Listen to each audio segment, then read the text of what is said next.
we saw a little bit of training earlier. No Antonio Rudiger. Is he out?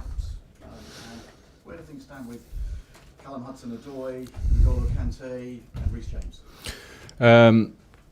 Tony's injured. He's bothered a small groin problem that he's been carrying for the last couple of weeks at the weekend, so he's out. We'll have a scan later today and see where he's at, hopefully not long term. And the other three you mentioned are all fit but not match fit still, so Callum getting extra work in along with Reece, played in the 23s. They may have another game in the 23s in them before they're ready for first team action. And N'Golo similarly, not to play 23s, but he'll have more training to do just because the injury's been bothering him a bit. Everybody else okay? Yeah. Tammy obviously scored a hat-trick at the weekend. He's now got 7 goals in 5 matches in the Premier League. In some respects, has he exceeded even your expectations? Well, I never had clear expectations for him. Only the fact that I believed in him and trusted him. And I know a lot's been made of the ban giving young players potential opportunities, but I felt the time was right for Tammy to have his opportunity at this club anyway because of the quality he's got. So I'm really delighted that he's got his goals. I think there's even more to come. So he's in a good place. He's in a place that now just requires him to sustain and improve even more. And I think with his mentality every day and the way he is, I hope to see that. I'll just do this. Antes que nada, ¿cómo está el equipo? ¿Cómo está sobre todo Tony Rudiger, que no entrenó hoy? ¿Cómo están Hudson-Odoi, Kante, Reece James? ¿Están disponibles? Bueno, Tony Rudiger es baja para el partido porque tiene una lesión de ingle. Lleva un par de semanas con esa lesión, pero ha sido peor en el último partido. Vamos a hacer un escaneo hoy y luego vamos a ver. Esperemos que no sea una lesión a largo plazo. Los otros no están disponibles, pero sí que están mejorando al nivel de condición física. Callum Hudson-Odoi y Reece James van a continuar a trabajar. Jugaron con los sub-23. Puede que jueguen otro partido con el sub-23 antes de volver. N'Golo Kante aún necesita entrenar.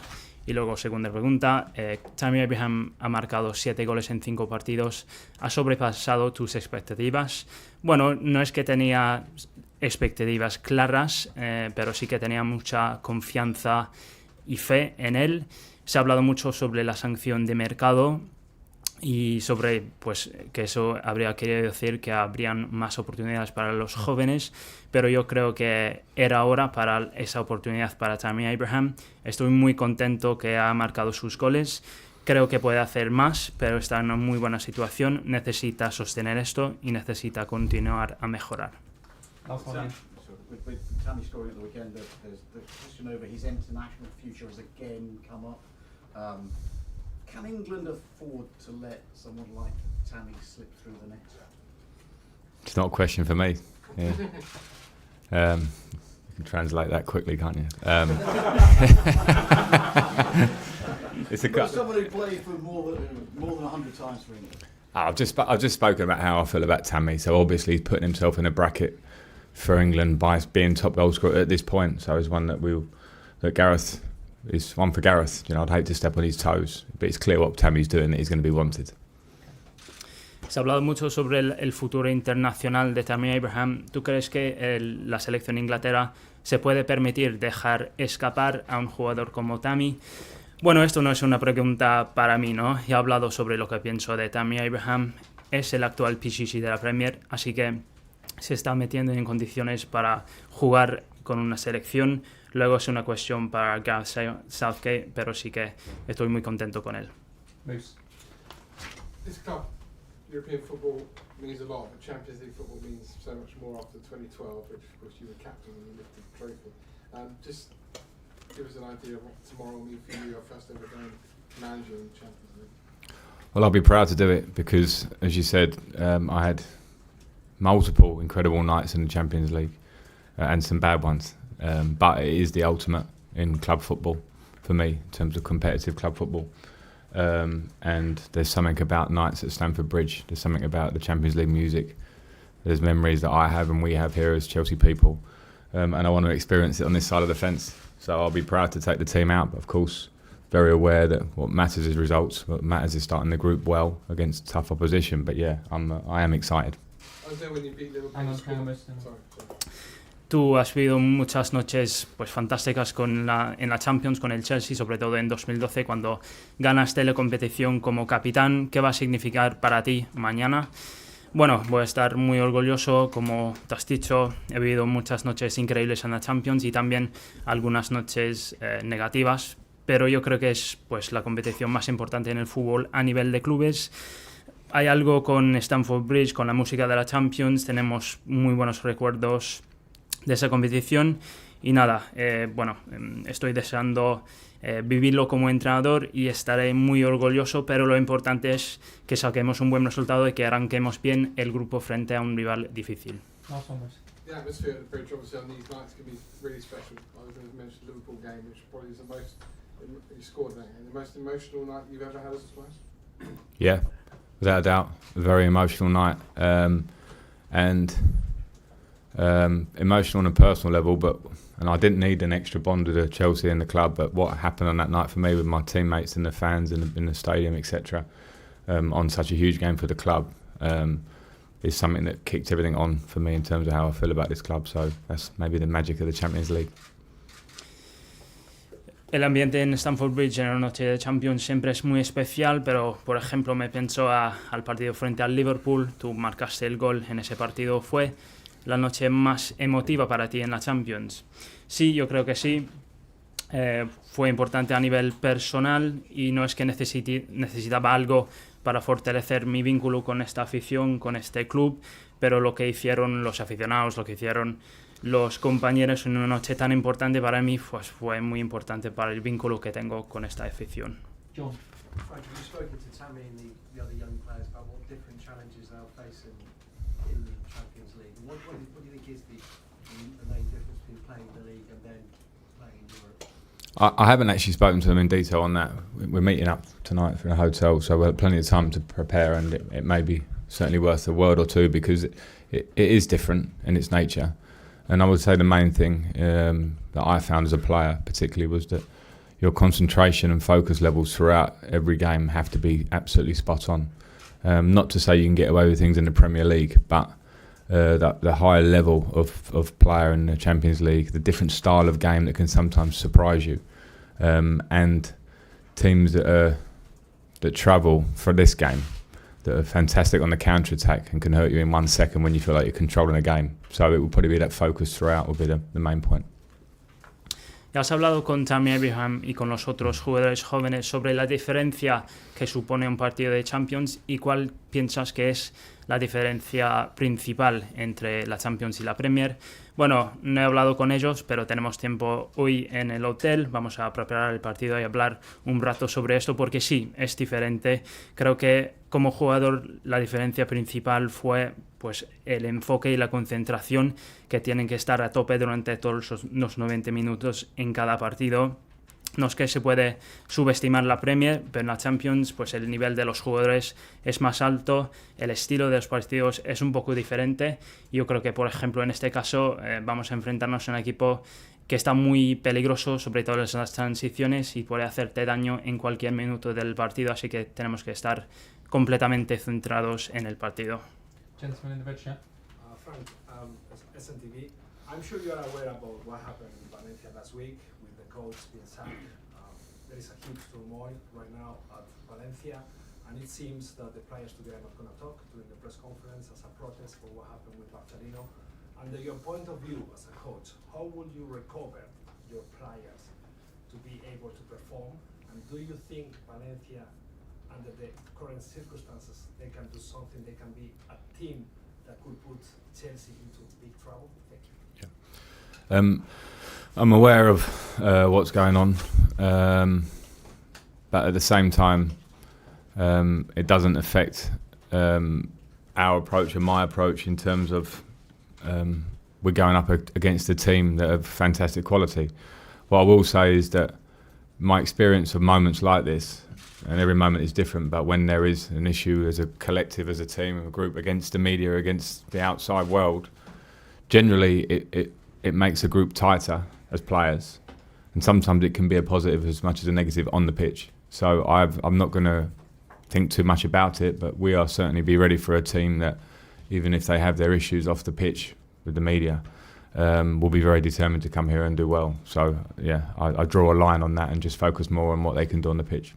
Do you think the players denying not to talk in the press conference, do you think this kind of behavior is good for the team? Do you think it's worthy what they are doing? What is your point of view? I think you need to know all the details. I've been in similar situations, and I'm not going to stand here and say what they should or shouldn't do without knowing the details or how they feel. I understand where you're going, but it's not for me to declare that. Si estás consciente de lo que ha pasado en el Valencia, ha despedido a su entrenador, se encuentra en plena crisis el equipo, los jugadores hoy no van a hablar en rueda de prensa. ¿Tú cómo recuperarías los jugadores en una situación parecida? Y si crees que el Chelsea, a pesar de todas esas dificultades, va a poder causarle problemas al Chelsea mañana. Bueno, sí que estoy consciente de la situación, pero no es que creo que nos afecte mucho en cuanto a la preparación del partido, porque le vemos al Valencia como un equipo con muchísima calidad.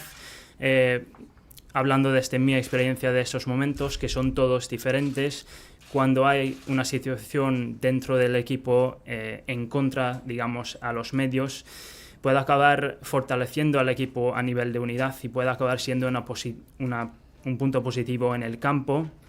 Pero yo creo que eso no nos afecta mucho, pero creo que el Valencia va a venir aquí con muchísimas ganas de hacerlo bien, así que nosotros estamos completamente enfocados en el partido y no quiero entrar en el asunto de los jugadores que no van a hablar porque no conozco todos los detalles. Creo que es muy importante estar consciente de los detalles de una situación antes de hablar.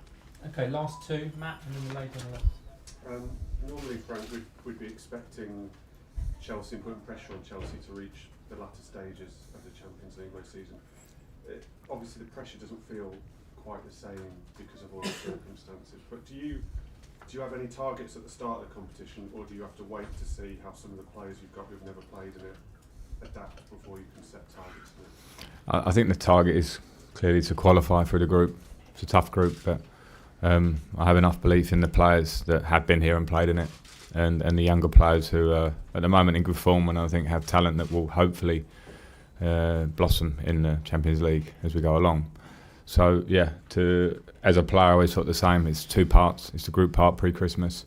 I have belief that we can get through, but we have to be aware it's tough. And once you get through, if you get through, then it's up for grabs in the next part of the year. So no, I'm confident as we should be, but very aware of the dangers in a tough group.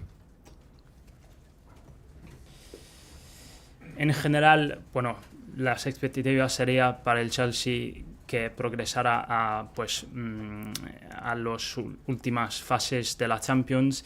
Este año no parece que haya tanta presión a causa de todo lo que ha pasado, pero tú ya has fijado un objetivo para el equipo o tienes que esperar para ver cómo se adaptan los jugadores jóvenes a esta competición. Bueno, yo creo que el objetivo tiene que ser pasar el grupo. Es un grupo difícil, pero yo tengo plena confianza tanto en los jugadores con más experiencia como en los jóvenes que han mostrado su talento, y espero que ese talento pueda seguir creciendo en las fases eliminatorias de esa competencia. Como jugador siempre lo veía una competencia en dos partes, antes de Navidades en el grupo y luego después con las eliminatorias. Espero que lo hagamos bien, pero sabemos que va a ser difícil y lógicamente si puedes pasar el turno, pues te la puedes jugar en las eliminatorias. Así que tenemos la confianza correcta, pero también estamos conscientes de lo difícil que será. Okay, last question. Le pregunto en castellano, no sé si vio el partido del otro día, intuyo que sí, en el Camp Nou del Valencia. ¿Espera a un Valencia parecido a ese que se dio ante el Barça? Y deportivamente, ¿qué partido espera del rival? Don't know if you saw the Valencia game against Barcelona in the Camp Nou at the weekend. Are you expecting a similar sort of team from them, and what kind of performance are you expecting from Valencia tomorrow? I did see the match, and it's not always easy to analyse a game against Barcelona because they have a particular style which makes it very difficult for everybody, not just Valencia. But I've also analysed more games. It's sometimes slightly difficult when a manager changes because you're possibly waiting for a change of style. I didn't really see that at the weekend in terms of how they set up. And I expect similar, which is a team that are very, very organised and hard to break down, and a team, as I mentioned, that can be very dangerous on the counter-attack, particularly with the two strikers and their wide players. So, I expect them similar, and I expect a tough match. Sí, vi el partido, pero no es fácil analizar un partido frente al Barcelona porque con su estilo puede hacerle daño a cualquier equipo. He analizado varios partidos del Valencia, a veces es un poco difícil cuando se cambia el entrenador, pero porque a lo mejor te estás esperando pues un nuevo estilo, un nuevo sistema. Eso no se vio, se vio un estilo bastante parecido, pero yo me espero un equipo bien organizado, que juega bien en las transiciones y sobre todo pues el peligro principal sería los dos delanteros y los jugadores de la banda, así que me espero un partido difícil. Okay, thank you very much. Good afternoon. Is Emerson fit as well? Sorry. No, Emerson's no, not for Tuesday. Que Emerson tampoco es disponible. Thanks.